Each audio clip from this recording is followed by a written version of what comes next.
Hello, welcome to another edition of Talking Sports and Fitness with Zeke. I'm Zeke, sometimes known as Mike Zielinski. My guest today is Chip Lutz, who is one of the outstanding amateur golfers, especially senior amateur golfers in the world. Welcome, Chip. Thank you, Mike. Chip should need no introduction to anybody in Berks County who follows sports, and we're going to get a little bit in part two, teaser alert, in our next program about your personal background and growing up. But I will preface this by saying you were like 8 times Berks County Golf Association champion, and the Holy Queer and the Berks County Open. I mean, you were so dominant. But the last 7 years on the international level, you have really taken it to a whole nother dimension. Tell us a little bit about your summer, starting with the British Open. Yeah, British. I played in the British Senior Amateur, which I won. That was actually my third time. Third time you won. Third time. You love those British courses, I right? do, and they're fabulous. I played a lot of golf in Scotland and in Ireland to begin with. My first trip over there was in 1998 with some local guys. Rod Eakin had gone along. You know that name, of course, from golf, and Dave Jones and George McLeod.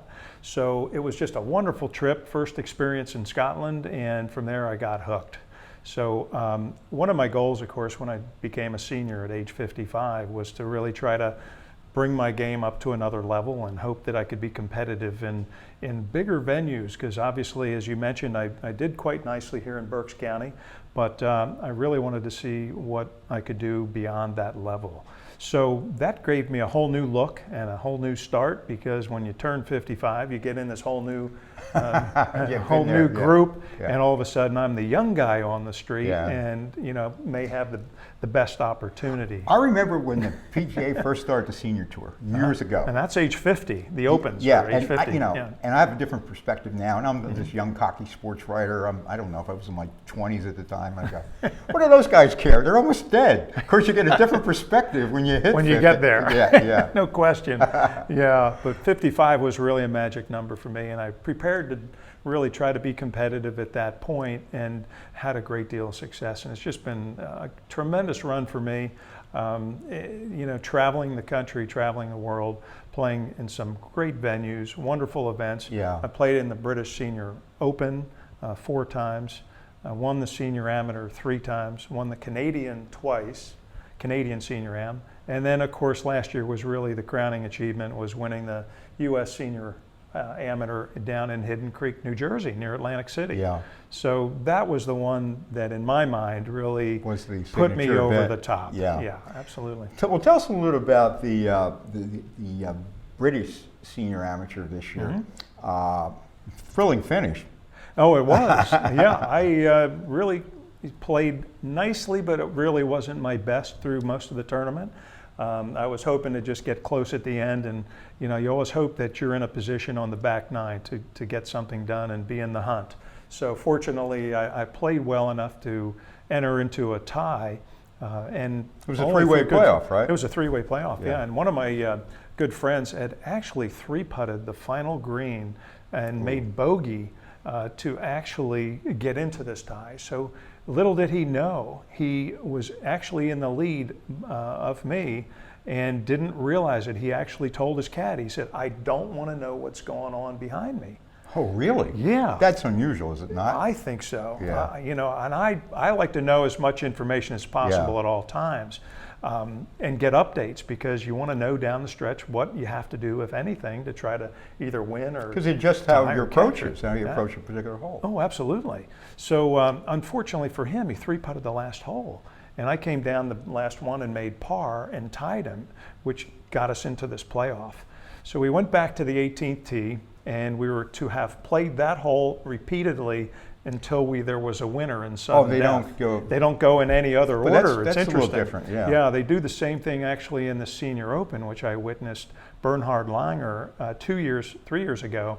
He played the 18th hole 5 times until they got a winner at Birkdale. It was amazing. It's like Groundhog's Day. Yeah. In fact, they actually had to carry it over. They played 3 times at the end on Sunday, and they ran out of light and had to resume again Monday morning. They played it, and on a second try, finally Mark Wiebe had won with a par on the 18th. But as it turns out for me, I managed to get it done in the first try. One of the fellows was going to clearly make bogey. He had hit it into a bunker off the tee and was going to make bogey and probably be eliminated. But my buddy from Las Vegas had putted up to about 4 feet, and I had about a 25-footer for birdie, and I was the last to putt. I was the closest to the hole. And fortunately, I hit the putt a little bit too hard, and I was a bit fearful because it was a downhiller, and it managed to hit the back of the cup, pop up in the air, and boom, it went right down in. And wow, you know, that must have been a heck of a rush. Such a thrilling finish. To it say really the was. least. Now, obviously, we've all seen the British, and I've never played in Scotland or Britain, but you know, they're all the. It's so different with all those really bunkers, things like that. Are the greens are not too much different than American courses, or are they? Well, they actually are different because they have a different variety of grass. It's actually all fescue grass. Oh, so it's okay. Yeah, the grass is really the difference. So it's a lot tougher read or easier read? No, it's actually very similar. The reads are very intuitive. You can really see a lot of the break for the most part. Yeah. Interestingly enough, the grass on the greens is the same as what's on the fairways and what's on the tees. So it's really the same grass, but it's just cut to different levels. Oh, okay. So it's really interesting. Yeah. And it really looks like it's a slower surface, but the grass kind of lays over a little bit more and is a fine blade of grass, but it actually runs pretty quickly. So you're really kind of surprised by that when you play, because it actually has more speed than you would otherwise think. Yeah. But the way they're constructed, the stack sod bunkers, the scenery is just so different from what you play in America. There's a lot more of a ground game, if you will, because there's more chip and run shots.